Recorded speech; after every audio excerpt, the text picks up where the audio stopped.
Hello friends, ನಿಮ್ಮೆಲ್ಲರಿಗೂ ಗೊತ್ತಿರ್ಬೋದು ಸ್ಯಾಂಡಲ್ವುಡ್ನಲ್ಲಿ D boss ಅವರ ಕ್ರೇಜ್ ಯಾವ ಲೆವೆಲ್ಗೆ ಇದೆ ಅಂತ.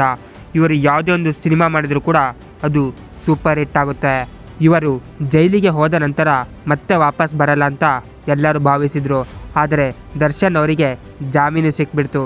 ಈಗಾಗಲೇ ಹೊರಗಡೆ ವಿಶ್ರಾಂತಿ ಪಡೆಯುತ್ತಿದ್ದಾರೆ. ಇನ್ನು ಕೆಲವು ದಿನಗಳಲ್ಲಿ ಡೆವಿಲ್ ಸಿನಿಮಾದ ಶೂಟಿಂಗು ಕೂಡ ದರ್ಶನ್ ಅವರು ಬರುತ್ತಾರೆ ಎಂಬ ಸುದ್ದಿ ಎಲ್ಲ ಕಡೆ ಹರಿದಾಡುತ್ತಿದೆ. ಎಲ್ಲ ಡಿ ಬಾಸ್ ಅಭಿಮಾನಿಗಳು ಡೆವಿಲ್ ಚಿತ್ರದ ಅಪ್ಡೇಟ್ಸ್ಗಾಗಿ ಕಾದು ಕೂತಿದ್ದಾರೆ. ಹೌದು, ಈ ಸಿನಿಮಾವನ್ನು ಗ್ರ್ಯಾಂಡಾಗಿ ಸೆಲೆಬ್ರೇಟ್ ಮಾಡ್ತೀವಿ ಅಂತ ಹೇಳಿಕೊಂಡಿದ್ದಾರೆ.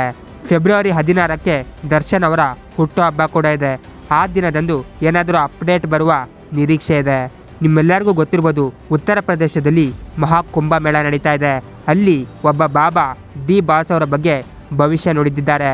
ಹೌದು, ಇವನ ಕ್ರೇಜ್ ಇನ್ನಷ್ಟು ಹೆಚ್ಚಾಗುತ್ತೆ. ಇವನು ಮುಂದೆ ಚಿತ್ರರಂಗವನ್ನೇ ಆಳುತ್ತಾನೆ ಅಂತ ಹೇಳಿಬಿಟ್ಟಿದ್ದಾರೆ. ಇವರು ಹೇಳಿದ್ದು ನಿಜ ಆಗುತ್ತೆ ಅಂತ ತುಂಬ ಜನ ನಂಬ್ತಾರೆ.